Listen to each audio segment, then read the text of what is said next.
Tonom is a detective who is scared that no girl will ever want him because he's invisible.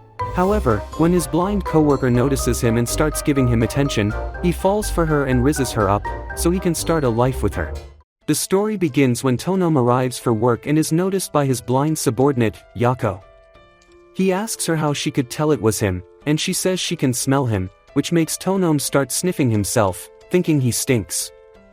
However, Yako freaks out and tells him he doesn't stink, and she only sensed him because her senses are better than the average human. Tonom compliments her for this because he can't even detect his own scent, and he is grateful that someone else can sense him. To confirm this, he goes completely invisible and asks Yako to point out where he is.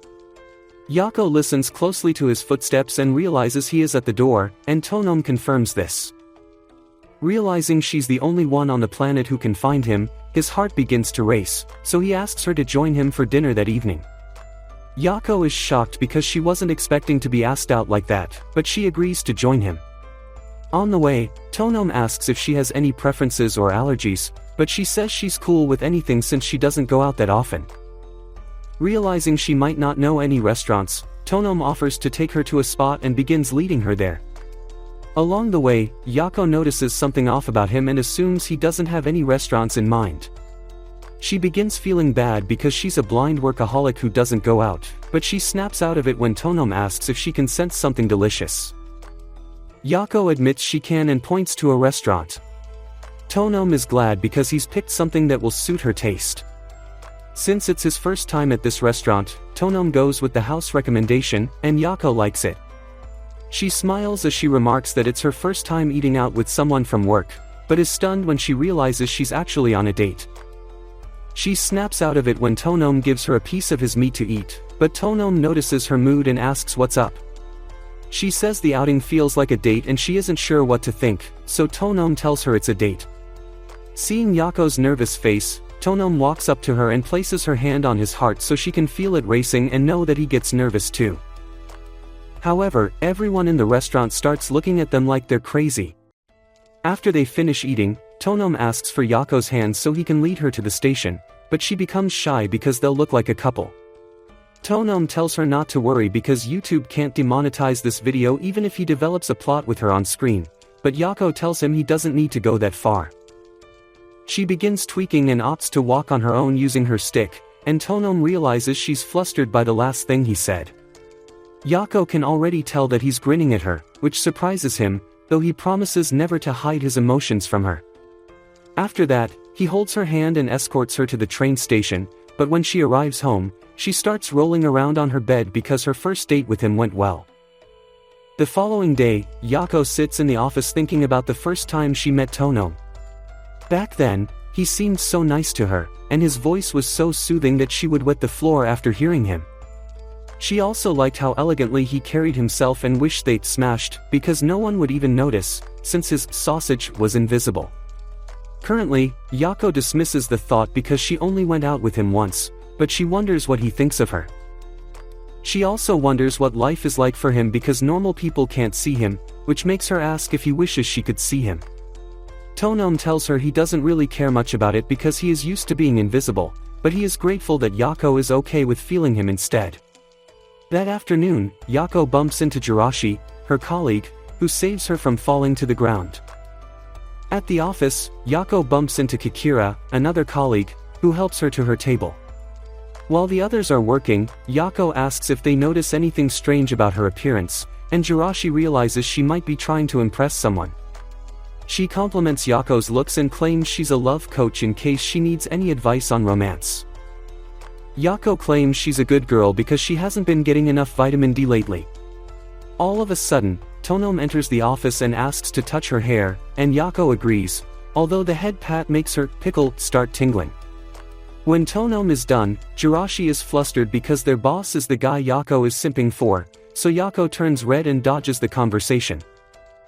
After that, Yako joins Tonom to listen to clients, most of whom demand investigations into their cheating spouses and missing exes.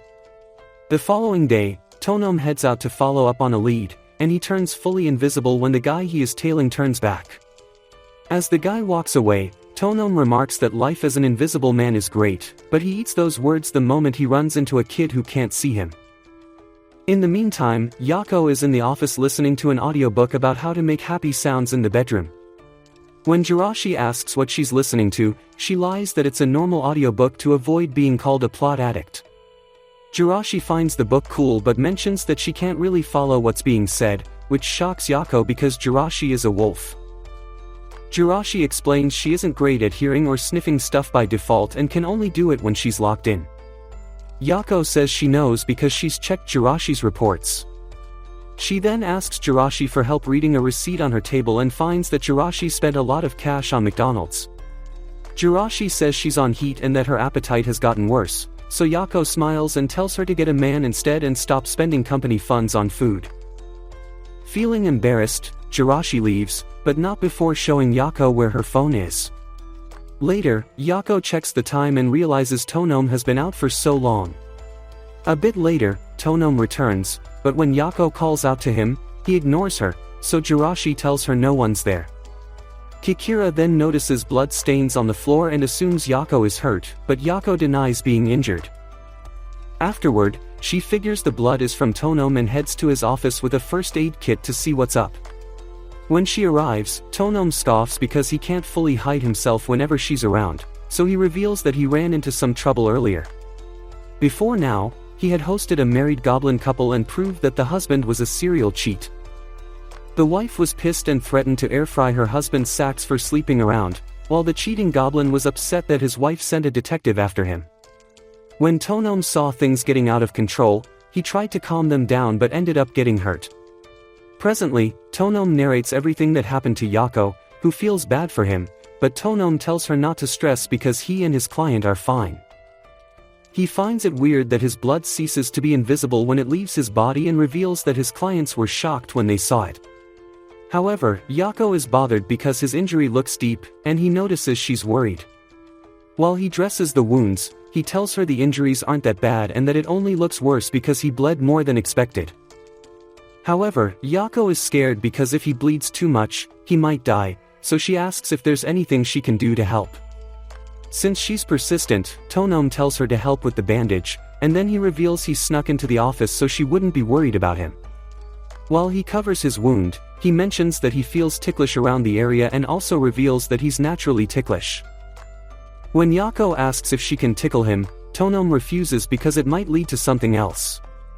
After they are done, they leave the room and realize the other employees have closed for the day, so Tonome says he'll stay back and write a report. Yako feels bad because she's going home while Tonome will be working overtime, so she decides to order some supplies for him. She then suggests they take a break together when she's done with work, but Tonome decides to take the break now and complete his job later. At first, he makes her some tea to help her feel relaxed, and Yako enjoys it, saying that it tastes good. Deep down, she wants to go out on another date with Tonome, but is scared because she thinks the previous date was a one-time thing. She figures she could just ask him out herself and decides to shoot her shot, so Tonome smiles because he was just about to ask her to dinner. He says he found a place he wants to show her, so Yako agrees to pick a day for their next date. The following day, Tonome leads Yako to an elven restaurant to get a special tea combo. As they are presented with multiple tea blends to choose from, Yako becomes a bit confused and decides to go with the one Tonome gave her the day before, as she liked it. Karma, the bartender, reveals that he's the one behind the tea blend, and he recommended it for Tonome because he asked for a tea blend to make a girl happy. He teases Yako that Tonome will ask her out soon, but that's when his wife, Light, shows up and drags him away. While Yako awaits her order, she asks Tonome if he found this restaurant for her. She itches to know if he researched this place because of her, but she becomes shy because she's asking lots of questions. Tonome confirms her suspicions and compliments her intuition, but she claims she isn't smart because she doesn't know many things. One thing she'd like to know is what Tonome looks like, and she hates that she can only work with her imagination. Tonome notices and allows her to touch his hands, and she realizes his fingernails are well kept. Tonome says it's because of the ladies, and Yako understands because she doesn't like it sharp and rough. As Tonome holds her hand, she becomes flustered and starts thinking that he can see right through her. But before things can get interesting, Light shows up with their order and ruins their moment. That afternoon, Yako asks Jirashi about Tonom's fashion sense, so Jirashi mentions that Tonom wears a suit all the time. When Kikira asks Yako why she's asking, Yako says she wants to go shopping for herself. Jirashi pieces things together and figures she wants to go on a twin date with Tonom, so she gets fired up and offers to take Yako shopping. At the mall, Yako tries out different outfits, and all of them look good on her. All the while, Tonom is at the office, asking Kikira for restaurant recommendations, and he gets a dozen. The following day, Karma and his wife arrive at Tonom's office, and they complain that they've been watched of late while working in their restaurant. Light says hooded guys ask their neighbors about her, and she's found them taking pictures of the restaurant. Meanwhile, Karma's cheeks are red because he never thought he'd be cute enough to have a stalker. When Tonom curiously asks the couple if they were followed, Light says she lost her stalkers, so Tonom offers to look into their situation and come up with a solution. A while later, Kirika reports that he's traced one of the stalker's vehicles to a big pharma corp in the mountains, and that all the people in the car are dressed the same. Seeing this, Tonom figures the stalker situation is bigger than he expected, but just as he's about to ask Jirashi for intel, she reports that the stalkers have stopped in front of Light's shop. Currently, she's running away with Light and Karma as she barely made it out of the restaurant in time. After hearing this, Tonom dashes out of the office with Kikira, leaving Yako behind to handle things there. Not long after, Yako hears the doorbell go off, so she opens the door to see who's there. Unfortunately, it's one of Light's stalkers, but before he can do anything funny to Yako, Tonom arrives and chokeholds him. However, the dude begs for his life and reveals that he's Light's father, leaving everyone shocked. When Light returns, she confirms that the man is her father and that he runs a pharmaceutical company. Light's father apologizes for the trouble and explains that he only wanted to see how his daughter was doing. When Light questions why he came with their entire clan, he explains that they insisted on following him. Karma then cuts in and teases Light's father for being the clumsy type, but the dude side-eyes Karma, because he does not support Karma's relationship with Light. Later that evening, Tonom shares dinner with his employees because they've managed to resolve Light's case. While they are at it, Jirashi questions why Yako isn't drinking, so she says it'll be harder to get home if she's drunk. Jirashi then offers to walk her home if something like that happens, but about an hour later, Jirashi passes out from having too many drinks. After everyone is done eating, Tonom calls a taxi for Yako since it's already late and decides to take her home. On the way, Yako is flustered because she's thinking of a way to ask Tonom to join her for tea in her apartment. Just then, Tonom asks her out to another restaurant, which is usually dark with a pitch-black interior. He says he'd like to experience firsthand how Yako lives, so Yako smiles and promises to be his tour guide in the dark. Soon, the taxi gets to Yako's apartment, so Tonom drops her off and looks forward to seeing her tomorrow. As he is about to leave, Yako begs to share a cup of tea with him, but he refuses because the taxi is already waiting for him. However, he promises to stop by her place and make it up to her when he's free. A few days later, Tonom takes Yako out for a date at the pitch-black restaurant. After the lights go out, Yako starts teaching Tonom how to navigate their table and eat his food. However, when it's time to eat, Tonom excuses himself and heads to the shower because he's restless. As he freshens up and leaves, Yako sees him and asks if he'd like to leave the restaurant, and he admits it. On the way out, he apologizes for interrupting their date and promises to make it up to her for wasting his meal. However, Yako brushes it off as no big deal because she has already packed his food for him. All of a sudden, Tonom asks her to join him at his place for dinner, and it takes 3 seconds for her brain to process that. When they arrive, Tonom serves Yako a home-cooked meal, and she likes it. He then apologizes again for the restaurant thing and reveals that he's scared of the dark. A few years ago, he was at a camp with his mates, and there was a time his courage was tested. He and the other kids were told to hold a candle and walk up a mountain road, but along the way, his partner left him behind and he was all alone. As a result, he fell on his face and started bleeding, and even though he picked himself up and waited for someone to find him, no one did. Eventually, he gave up on waiting and managed to make it back to the cabins, but that was when he figured that no one knew he was gone. He was in tears as a result, and he realized this issue was because he was invisible. As Tonome narrates this in the present, Yako assures him that she could never ignore him because she knows how he sounds, smells, and moves, and she can also tell how he feels without looking at his face. She reveals that she would miss him if he left and wouldn't stop until she found him. Realizing what she just said, Tonome asks her to be his girlfriend, and the request throws the chick off. Deep down, she thinks Tonome might want to smash because that's what couples do, but Tonome says he's a gentleman and decides to hug her to make her feel comfortable. It's only been a week since Yako and Tonome started dating, and Yako wants to have more lovey-dovey moments with Tonome. She begins fantasizing about getting pinned and smashed, but calms down because she agreed to keep her urges and dating life separate from work. Just as she completes the day's work, Tonome takes her by surprise as he hugs her and asks her out on another date. The request melts Yako's heart and she agrees to the date, but not before tickling Tonome for ruining her lock-in phase. That evening, Tonome finishes up with work and asks to take Yako home. This makes Yako recall the last time he took her home, which was when he declined to have tea with her. Now, she wants Tonome to stay at her place for tea, so she joins him to the train station to get home fast. While on the train, she's flustered because Tonome will enter her room, but she calms down a bit when she recalls that her mom helped clean the place up a few days ago. All of a sudden, Tonome hugs her and asks if he can stay for tea, and Yako accepts immediately. A bit later, they arrive at her apartment, and Tonome makes himself feel comfortable. As he waits to be served, he notices Yako's silky garment on the floor and is tense because he's shy to tell Yako. He figures he'll stay quiet and pretend nothing is there, but that's when Yako walks by and steps on the silky garment. When asked what it is, Tonome claims it's a handkerchief, but one sniff of it makes Yako panic and hide it. After that, she serves Tonome a cup of tea and some cakes, and the dude likes it. After the meal, Tonome prepares to leave, but not before asking Yako to call him by his first name when they are in private. The thought of this makes Yako blush, and her floodgates start cooking when he calls her by her first name. Seeing her blush makes Tonome get the urge to kiss her, but he's hesitant because Yako is blind and he might ruin the timing of their kiss. With this in mind, Yako suggests they come up with a kissing signal, so Tonome scoffs and gives her a forehead kiss instead. The following week, Yako shows up at work and notices something different about Tonome's aura. When she asks what's up, Tonome reveals that he just got a new suit, and then proceeds to ask Jirashi if it looks good on him.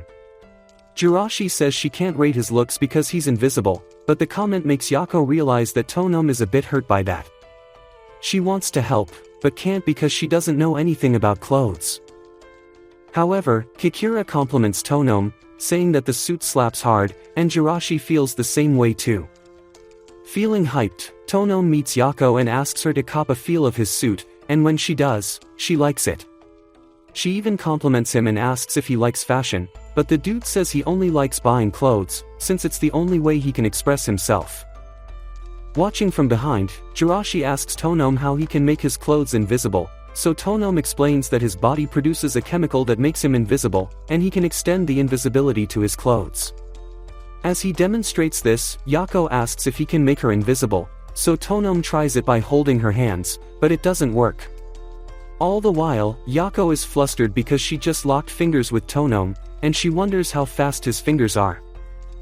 When Jirashi mentions that Tonome's powers are pretty convenient, Tonome explains that full invisibility isn't legally allowed in public places and that he can only do it because he is a licensed investigator. Also, he kinda hates his powers because he can get run over by a car or bumped into by normal pedestrians walking on the street.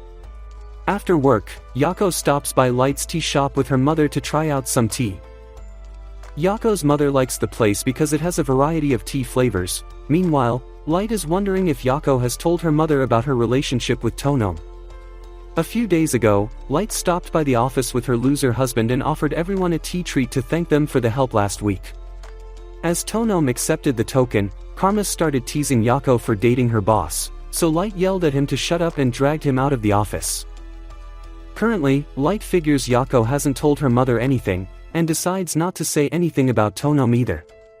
However, that's when Karma starts running his big mouth, but Light makes him shut up before Yako's mom finds out.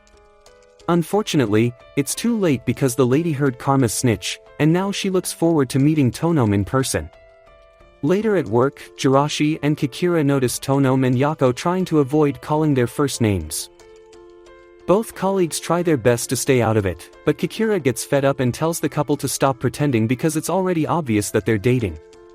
After he says this, Jirashi attacks him because they originally agreed to mind their business. Meanwhile, Yako is shy that she's been had. A little later, a lawyer named Matter walks in and meets Tonome concerning a case he's been working on. He begs Tonome to get some information that will help with a recent court case, so Tonome agrees. As their meeting ends, Matter notices Tonome's suit and compliments him on it, and then leaves the building. Meanwhile, at night, Matter goes home to Kikira, and it turns out they are gay brothers.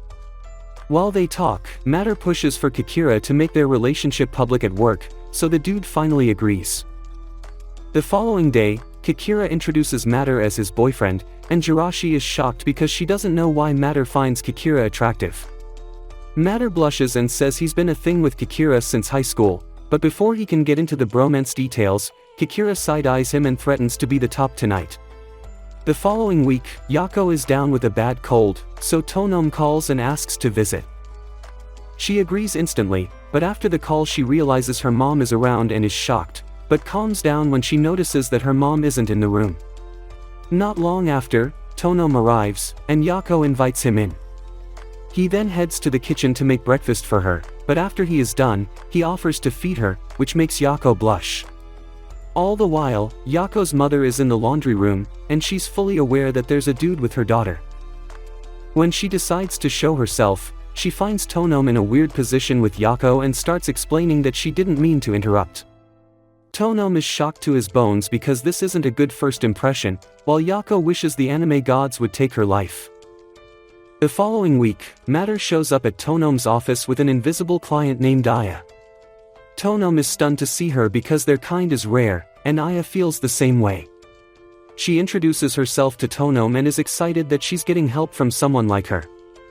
Hearing them talk, Yako becomes jealous because Tonome is being too friendly with Aya, so Jirashi teases her for it. At Tonome's office, Aya reveals that she's being accused of theft at her job, as money was recently stolen. Since the camera captured nothing, her boss, who happens to be the vice president, claimed that an invisible person stole the money, so he accused Aya. Hearing this, Tonome asks about the president and learns that the dude is in the hospital, which means that the vice president is currently in charge of things. Aya says she didn't steal the money, but she's worried that she can't name an alibi because she's invisible. Despite that, Tonome assures her that he'll get to the bottom of the case, and she thanks him for it. The following day, Tonome and Matter meet with Gamake, the vice president, concerning Aya's case. Tonome asks for the security footage, and when he checks it, he notices that no one touched the safe after Gamake himself locked it. As Gamake begins blaming Aya for the missing cash, Tonome goes completely invisible to prove that his kind isn't intangible, and that the security camera would have captured the safe getting opened if Aya were really the thief. Seeing this, Gamake gets all sweaty and starts apologizing for accusing Aya. However, Matter pulls up footage showing that Gamake has been siphoning money ever since the president was admitted to the hospital. Seeing that he's been caught, Gamake starts sweating like a chicken, but he wets himself when the president shows up and is informed about his crimes. The following day, Aya thanks Tonome for helping her out. As she leaves, Tonome thanks his employees for helping out with the case. He then learns that Yako helped with everyone's schedule so they could focus on the case, so he personally thanks her for it. Feeling excited, he suggests a work trip, and Jirashi agrees, yelling that she would like to see the mountains. During the weekend, they all arrive at the mountains for the work trip and begin to set up their tents for the night. While they are at it, Tonome notices that Matter is quite fond of the mountains, but the dude claims he used to hate mountains and that it's thanks to Kikira that he now likes it there. A bit later, Tonome asks Yako to join him for a walk, and Yako agrees. On the way, Yako tells Tonome that she feels safe having him around, and Tonome feels the same way too. This makes Yako recall the scary experience Tonome had in the mountains when he was a youngster, but when she asks if he is cool with this trip, he claims he is over the trauma. After that, they sit at a bench, where Tonome brings up Yako's contribution to solving Aya's case. Yako thinks she didn't do much and says she only contributed because she saw how angry Tonome was with the whole thing. Hearing this, Tonome agrees that he was pissed about Aya's case, remarking that his kind usually gets treated with suspicion. He then pulls Yako closer and kisses her as a thank you for everything. Yako is flustered as this happens, but when Tonome stands to leave, she drags him so they can spend some time alone before heading back. That evening, Matter tells a story about why he used to hate the mountains. Several years ago, he and his mates were forced on a school trip in the mountains, and he hated it because he was overweight and couldn't keep up. When his mates left him behind, Kikira stuck around, and it made him feel relieved that someone was there for him. Over time, Matter got exhausted and decided to give up, but that was when Kikira showed up, gave him water, and offered to carry his bags. During lunch, Matter offered to eat with Kikira, but the dude refused because it felt weird. He argued that they weren't friends, but when Matter kept pushing, he was forced to agree. A few days passed, and the trip was over, so they had to go back to their academy. While on the bus, Matter woke up and found himself holding hands with a sleeping Kikira. He figured that Kikira would feel weird if he woke up, so he decided to pull his hand away. However, at the last second, he held Kikira's hand again, but was shocked to realize that Kikira was awake the whole time and thought the dude was too shy to talk. Since then, Matter started dating him. The following day, everyone prepares to fish at the lake, while Tonome waits for Yako to finish dressing up. At some point, Yako asks him for help with changing, and when he enters her tent, his sausage starts to cook. However, he sucks it up and helps Yako with her swimsuit, commenting that she looks cute in it. After she is done changing, she heads out with Tonome, and Jirashi remarks that she looks hot. After that, Yako joins Tonome at the lake, while Jirashi and the others try fishing with their bare hands. When it's Tonome's turn to fish, he fails to catch anything and ends up wetting his shirt. Seeing him, Jirashi realizes he is quite jacked, but as Yako hears this, she tells Tonome to take his shirt off.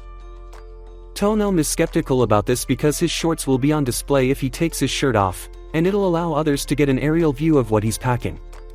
Realizing it's embarrassing for him, Yako doesn't push any further, but she tells him she'd like to be the first person to uncover personal things about him.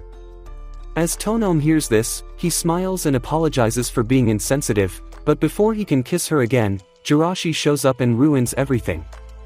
The following day, they all drive out of the mountains heading to the city, and Tonome is glad he got to be with Yako. He wishes he could get a solo trip with her but dials it down because it's too soon. The following week, Yako sits at work and giggles every 5 minutes, and her colleagues notice.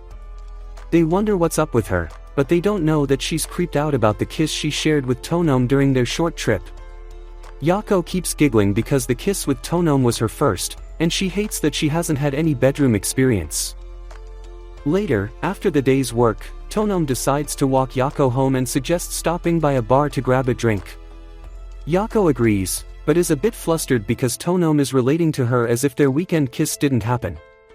Tonome explains that it's not like that, and he only seems composed because he is trying his best not to feel shy. He then reminds her that he gets nervous around her, and it makes Yako's brain time out. When they arrive at the bar, the whole setting is new to Yako because she has never drunk outside her home. She asks about the purpose of bars, and Tonome explains that it's where people meet to spend time. Hearing this flusters Yako and makes her heart skip a beat, but she hates that everything Tonome is saying is making her floodgates twitch. As a result, she decides to sit beside Tonome to develop thick skin against his charm. She then opens up about her lack of experience in bedroom affairs and how she hates acting innocent around Tonome, but Tonome tells her not to worry about it. After they are done drinking, they take a ride home, but Yako is uncomfortable in the taxi because Tonome is quiet. Upon arriving at Tonome's building, she invites Tonome in for dinner, but Tonome refuses, making Yako feel bad. She thinks she did something wrong and sadly walks to her room to wet her pillows. However, Tonome notices her mood and hugs her to make her feel better, but the hug does more than that. 2 days later, it rains in the morning, and Tonome gets soaking wet while running to his office. When he arrives, Yako enters behind him and is wet from top to bottom, so Tonome acts like a gentleman and gives her his towel to make her feel warm. Meanwhile, he is shivering. A while later, he sets up the heater and gives Yako a blanket, but that's when Yako notices that he is wet and cold too. Feeling bad, she forces him to join her under the blanket. In this position, Yako notices that her skin is touching Tonome's, and it makes her start having funny ideas. When she mistakenly touches Tonome's cold fingers, she realizes they'll be of good use to her and casually mentions that it'll make her happy. Tonome gets the hint and preps her for a kiss, but that's when Jirashi barges into the office and ruins the mood. The following day, Yako's mom pesters her daughter about how she'd like to meet Tonome. Yako feels skeptical about the meetup, especially because of how she met Tonome last time, but she agrees anyway. That afternoon, Yako hosts her mother and Tonome at a restaurant, and the two get chatty. The woman apologizes to Tonome for ruining his thing with Yako, but Tonome brushes it off as no biggie and gives her a gift. Yako is paranoid because she doesn't know what to say, but she's shocked when she realizes that Tonome is getting familiar with her mother. After lunch, Tonome bids farewell to Yako's mother and walks away with Yako. Earlier, while Yako wasn't paying attention, her mother found out from Tonome that she was reliable at work, so she begged Tonome to look after her. A few days later, Tonome gives Yako a sweet-smelling flower and takes her to a love park. Yako likes the place because it smells amazing, and also because the place has sweet treats. As she tastes them, she lights up because they're delicious, while Tonome looks at her and finds her cute. The following day, Yako arrives at the office and is shocked when Karma suddenly charges at her to greet her. As a result, Yako right-hooks Karma to the floor, while Tonome shows up and scolds him for acting stupid. He then asks what he wants, so Karma reveals that his wife, Light, has gone out on a trip. He feels skeptical about it because Light packed most of her belongings, though he doesn't read much meaning into it. All of a sudden, Light calls and informs him that she's at her father's place, which leaves Karma shocked because he senses a divorce. While he cries his eyes out, Tonome advises him to go home and call his wife, but he refuses since he thinks that Tonome is trying to get rid of him. He yells that he'll do things to himself if left alone, so Yako advises Tonome to accommodate him at least until his brain resets. Hearing this, Karma pushes further and asks to spend the night with Tonome, promising to help out with house chores. The following morning, Tonome wakes up to Karma giving him rainbow vibes, so he politely avoids taking any offers from him. While he eats breakfast, he asks Karma if he's called his wife yet, but Karma says he hasn't because he is too scared of what she might say. Later, Karma heads to work with Tonome, and Yako notices Tonome's dull mood. When she asks what's up, Karma's cheeks turn red, and he reveals that he attended to Tonome's dearest needs all night. While everyone tries to understand what this means, Tonome tells Karma to shut up so that this anime channel will survive tomorrow, but the dude keeps running his mouth. A bit later, he offers to help Tonome with today's detective work, so they head out together to keep close tabs on a suspect. Tonome is supposed to follow the said dude, but the issue is that the guy can fly, and Tonome will lose him. As Karma hears about this, he uses his elven powers to curse the suspect's wings, which restrict him from flying. Tonome is shocked when he sees this, so Karma explains that he can curse people when his heart is in a dark place. Tonome understands this because Karma is sad about his situation with his wife, but he didn't expect it to be this bad. Feeling bad for him, Tonome offers to let Karma spend another night at his place, under the condition that Karma calls his wife. Later, at the office, Karma finally calls his wife, but after the call, he runs home without saying a word to Tonome. In his absence, Yako curiously asks if he doesn't like Karma, so he explains that his personality doesn't match Karma's. He also admits that he is jealous of how Karma can easily express his emotions, so Yako smiles and forces him to lie on her. While Yako touches his face, he becomes a bit uncomfortable and decides to return the favor, and the rest is history. The following week, Tonome dresses up in an academy uniform because he is investigating a place filled with students. Jirashi and Matter find him cute, but when Kikira appears dressed in a security outfit, Matter loses it and starts taking pictures of him because he is cute. Jirashi compliments his looks, saying he'll fit as an undercover agent. However, when it's time for Jirashi to change, she refuses because she's shy. That afternoon, she's dressed in a revealing maid outfit at a cafe because her target is working there. One of the customers finds Jirashi cute and tries to start a conversation with her, but her poker face scares him off. After that, Jirashi notices how all the other maids are comfy in their outfits and feels jealous because she's insecure about her spotted patterns and isn't comfy with showing too much skin. Later on, Jirashi returns to the office and complains to Yako that she isn't cut out for the job because the maid outfit makes her uncomfortable. When Yako realizes she's insecure about her looks, she pats her on the head, encouraging her that she's cute. So Jirashi begs her to join her to shop for new outfits. At the mall, Jirashi struggles to pick something that suits her because of her fur pattern. At a restaurant, Jirashi asks Yako if she's envied other people who can see, so she replies that she's never had the chance to see before and doesn't feel the need to be jealous of others. Yako then asks Jirashi if she's envious of others, and she replies that she envies Yako because all clothes look good on her. Deep down, Jirashi has a mental picture of what cute is like to her, and she doesn't feel like she meets the cut. She even mentions that she'd dye her fur so other outfits would look good on her, but is hesitant because her patterns are part of her family's heritage. Hearing this, Yako tells Jirashi she doesn't need anyone's advice to make a move like that, and she only needs to find what she's comfortable with before acting on it. This makes sense to Jirashi, so the following day, she heads to the mall to get new clothes. Here she tries on a spotted outfit, but gets discouraged because it doesn't fit. Coincidentally, one of the staff, who happens to be a spotted person, advises her to go for a pattern that blends well with her skin, and it works for her. All the while, Karma is at the office, yelling to Tonome that his wife has left him and gone back to her parents again. When Tonome asks what's going on, Karma reveals that Light's dad is in the hospital and she has to look after him. Karma then begs Tonome to let him spend the night because he'll end up in a negative mood if left alone and he'll be dishing out curses left and right. He begs to stay until Light returns, but when Tonome asks how long that will be, Karma says 5 months. Hearing this, Jirashi reasons there's something going on that Karma doesn't know about, though she stays quiet about it. At night, Yako and Jirashi hop on a video call with Light to find out what's going on. When asked how her father is doing, Light comes clean and says he's not in the hospital and she only left Karma because she's pregnant. Jirashi smirks, saying she suspected something like that was going on, but she asks Light why she isn't telling Karma anything yet.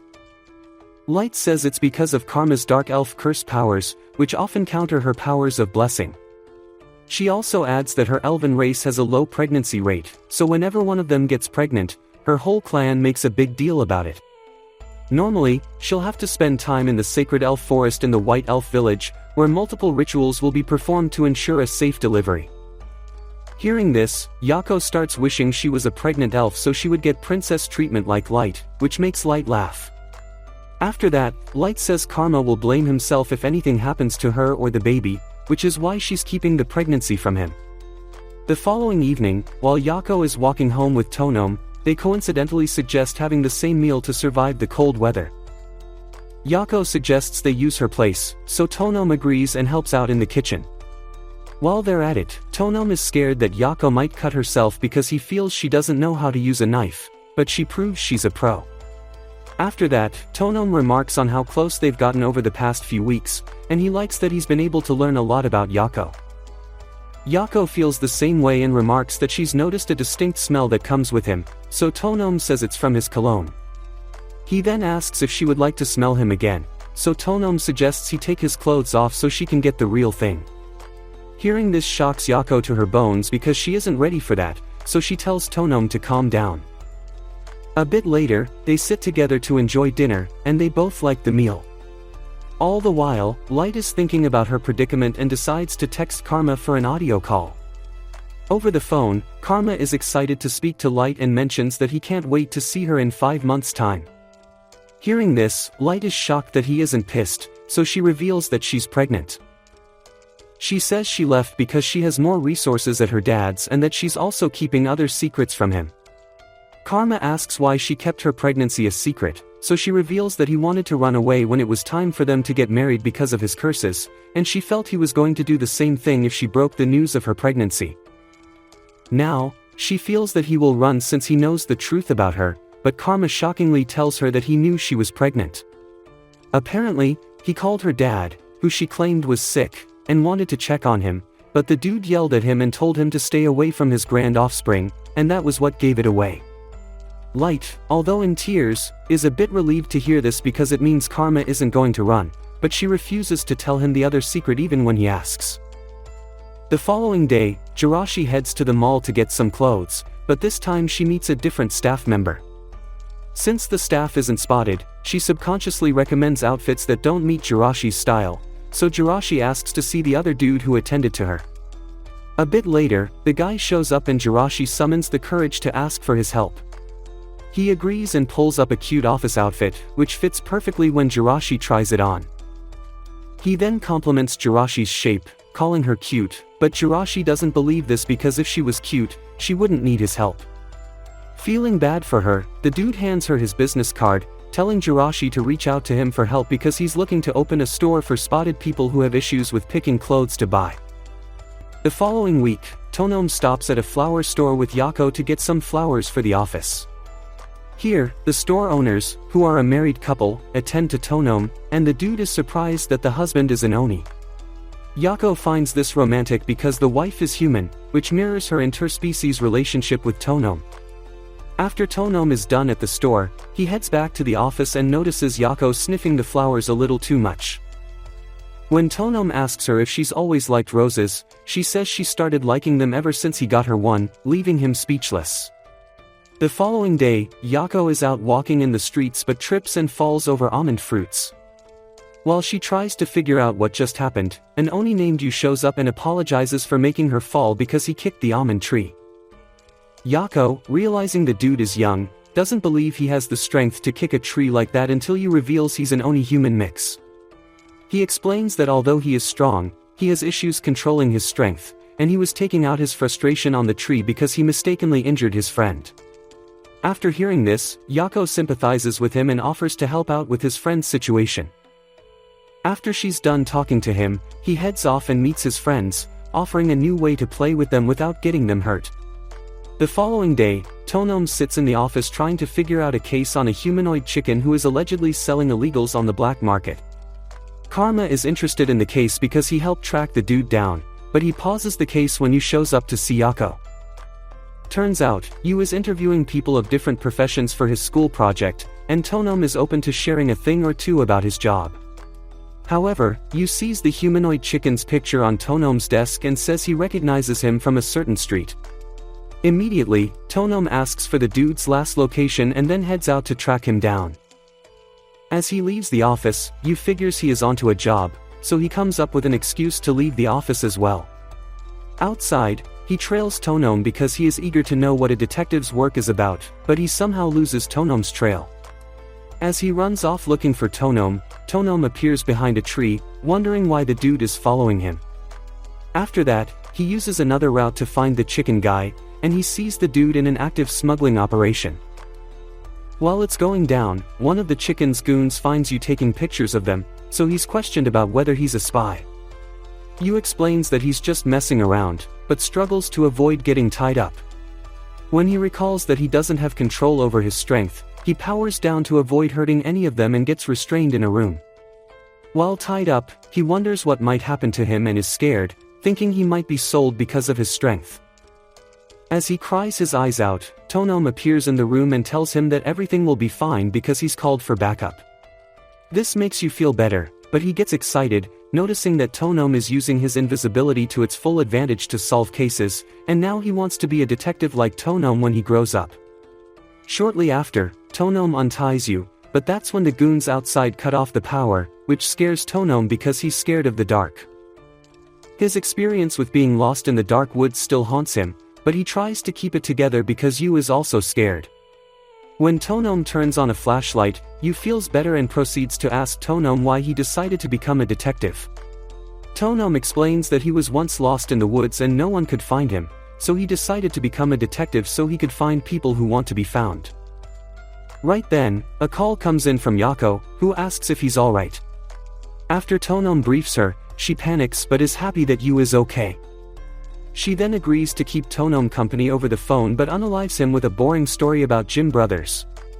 All the while, Karma arrives around Tonom's location and uses his dark elven powers to curse some dude trying to move product. As the guy falls weak to the ground, other goons surround him to figure out what's going on, so Jirashi uses the opportunity to plant trackers in their van. With that done, she prepares to give the chicken dude and his goons a whooping. Kikira notices her excitement and tells her to go easy on the criminals, but she refuses and attacks an unlucky guy. The impact of her attack causes the dude to pass out on the spot, but as others see that she's a chick, they underestimate her. The first dude attacks her, thinking she's a weakling, only to be folded like toilet paper and smashed into the ground. Next, the chicken dude tries to play dirty by attacking her with a weapon, but he eats Jirashi's punch as lunch and gets bodied into a wall. Seeing this, the last guy realizes he's cooked if he goes against Jirashi, so he starts begging to be spared. Just as Jirashi is about to consider it, the dude pulls out 2 submachine guns and starts raining bullets on Jirashi. Jirashi dodges all of them, closes the distance between them, and lands a punch that leaves a swelling. As she ties all the goons up, the chicken dude recovers and tries to chicken out into the sky, but Jirashi chases him, catches him mid-flight, and the rest is history.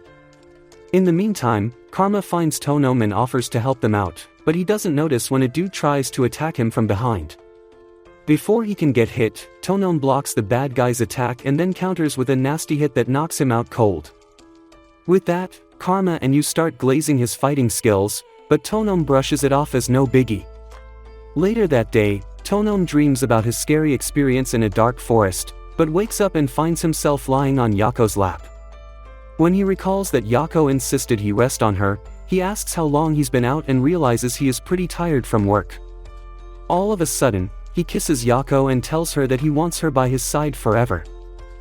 This makes Yako turn red, but before she can open up to Tonom, the florist couple enters the office with Yu and ruins everything. Apparently, the couple wants to thank Tonom for saving their youngster, Yu, but since they know what was about to happen, the wife covers Yu's eyes. After Yu thanks Tonom for the help, he gets dragged away by his parents, and it makes Tonom feel shy because he was caught red-handed with Yako. That evening, Tonom stops by a restaurant with Yako to have drinks and opens up about their relationship so far. He's always felt like Yako accepted him because he's her boss, but now he's noticed that Yako likes him for real. With that settled, he tells Yako he intends to date and marry her, but it shocks her to her bones. Although she's in on that, she's more shocked when Tonom mentions cohabiting, but is a bit relaxed when Tonom says they aren't moving in yet. About a week later, Yako arrives at work as usual and mistakes a sleeping Tonom for a regular chair. Although she's in panic mode, she calms down easily because Tonom is asleep, and it means he can't tell what just happened. Seconds later, Tonom shows signs of movement, so Yako sits beside him and starts fantasizing about how she wants to kiss him like she did last week. She thinks about it for a while and decides to do it while Tonom is still asleep. Just as she's about to lock lips with Tonom, the dude wakes up and asks what she's doing, and she becomes mute. Deep down, she wonders if he's been awake the whole time. When she summons the courage to ask, Tonom becomes mute too.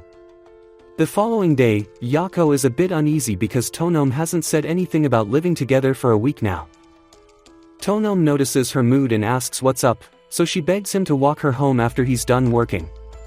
Tonom agrees but insists she'll have to wait a while. Since he knows he'll be done with work late, he suggests they spend the night at his place, and Yako starts seeing stars. After the long wait, Tonom takes her to a convenience store to get things she'll use to pass the night. He even asks Yako for the size of her silky garments, but the question fries her brain. This whole shopping thing makes Yako realize that Tonom is mature because he didn't flinch when he asked for her cake cover size. However, she begins wondering if he's done something like this before. Later, they both arrive at Tonom's apartment, but Yako is nervous because it's her first time sleeping at a dude's house. Her reaction makes Tonom assume that he's rushing things, so he suggests they postpone tonight's sleepover to some other time. Yako is against this and insists on spending the night with him, so she begs him not to let her go home. With that, Tonom invites her in and gives her a tour of the place. When he arrives at his bedroom, he tells Yako that she'll be sleeping there while he'll take the couch in the sitting room. Hearing this, Yako is shocked because she'll be sniffing Tonom's scent from the sheets all night, and she turns red. A bit later, she's in the bathroom trying to freshen up, and the fact that she's hot and unplotted in a dude's house is making her nervous. When she's done, she joins Tonom in the sitting room, and the dude notices her hair is a little wet. He then leaves to get the hair dryer, but this bothers Yako because Tonom doesn't use the dryer at all, meaning that someone else might have stayed over at his place. She begins thinking far and assumes that Tonom might have had a girlfriend in the past, which explains why he's mature around her. Not long after, Tonom arrives with the dryer and helps her out, but doing this worsens her thoughts as she thinks that Tonom has done this for another girl. She even thinks that Tonom has asked a girl to marry him before but shakes off the thought because it's depressing. Tonom notices her reaction and asks what's up, so she requests a kiss. Unfortunately, Tonom politely declines the kiss, insisting that she'll be hospitalized for 9 months if they proceed. It takes 5 minutes for Yako's pea-sized brain to process this, but when she does, she's red in bed, shivering like an exposed chicken in winter. The following day, when Kikira arrives at the office, Yako asks about his experience of living with Matter in the same house, and the dude becomes uncomfortable. The question makes him realize that Yako is planning on moving in with Tonom, so he tells her that his experience with Matter won't be of any help to her. He also thinks that something is bothering Yako, and the girl confirms this. Turns out she is worried that, with the way things are going with Tonom, she might become totally dependent on him. When she complains that Tonom is too accommodating, Kikira tells her to open up to Tonom instead because that's the only way she'll feel better. Later that afternoon, Tonom arrives at the office and shares a lunch treat with Yako. While Yako digs in, she realizes her share is a lot smaller than Tonom's, so she calls him a cheat and an SD. The following day, when Tonom arrives at the office, he begs Kikira to tell him what an SD means, but the dude refuses. That evening, Yako apologizes to Tonom for calling him names earlier, but Tonom brushes it off as no biggie because he now knows what the term SD means. Before now, he managed to convince Kikira to talk and learn that the term was slang for a perfect dude who's rich, good in the bank, the kitchen, and in the bedroom. Presently, Tonom asks Yako if he's being too accommodating to her, but a shy Yako tells him not to worry about it. Tonom then replies that he isn't an SD and he's only being sweet to her because he's trying to earn her trust. This makes Yako question if he thinks she doesn't trust him, but he says it's not like that. He stutters while trying to explain himself, and Yako figures it's hard for him to open up. In Tonom's defense, he explains that his kind has always worked as spies because of their invisibility, and many of them have no record of their past and don't know their roots. Although their powers were useful in investigations, it was difficult for their kind to establish trust with others. Tonom also reveals that he was tutored on how to act from a young age, so it would be easy for him to blend into normal society without issues. Yako wonders why it had to be like this and points out that Tonom's invisibility is the only thing that makes him different from normal humans. Hearing this, Tonom realizes that Yako perceives him as a normal human being, so he blushes a bit. When Yako asks if life as an invisible person is hard, he narrates a tale about an invisible model who performed in a fashion show and expressed himself with his outfit. Back then, Tonom watched the dude and looked up to him because invisible models were rare, and also because the guy could use clothes to express himself. Currently, Tonom says it's thanks to the model that his fashion sense changed, and Yako finds it interesting that he got inspired by an invisible model. After that, Tonom promises to be a little less accommodating to Yako to make her feel better, and Yako is cool with it. However, at night, she lies in bed, wishing that Tonom would come and fulfill all her bedroom fantasies, but she ends up sad because it isn't happening yet. All the while, Tonom is in another room, thinking about his last conversation with Yako. Turns out, he didn't tell Yako the truth about why his kind struggles to earn other people's trust, and he's struggling with finding the right time to tell her. The following week, Tonom and Yako are out on a day trip to touch grass, so they stop by a public hot spring. Yako swings the idea of taking a dip, but Tonom doesn't like it because the last time he tried it, someone almost sat on him, and it was embarrassing. Yako feels bad about this experience when she finds out, but she still wants to take a dip and wishes she had a hot spring in her apartment. Around sunset, Yako and Tonom are preparing to leave town when they notice a client canceling a reservation for a hotel because he thinks the place is haunted. The hotel owner tries to convince the client otherwise, but the dude leaves because he can't pay $2 to get a heart attack at night. After losing the client, the hotel owner meets Tonom and begs him to help investigate her hotel to verify if it's haunted or not. Tonom politely declines helping out because his schedule is tight, so the hotel owner begs him to reconsider because she's losing clients by the minute due to bad reviews on the internet.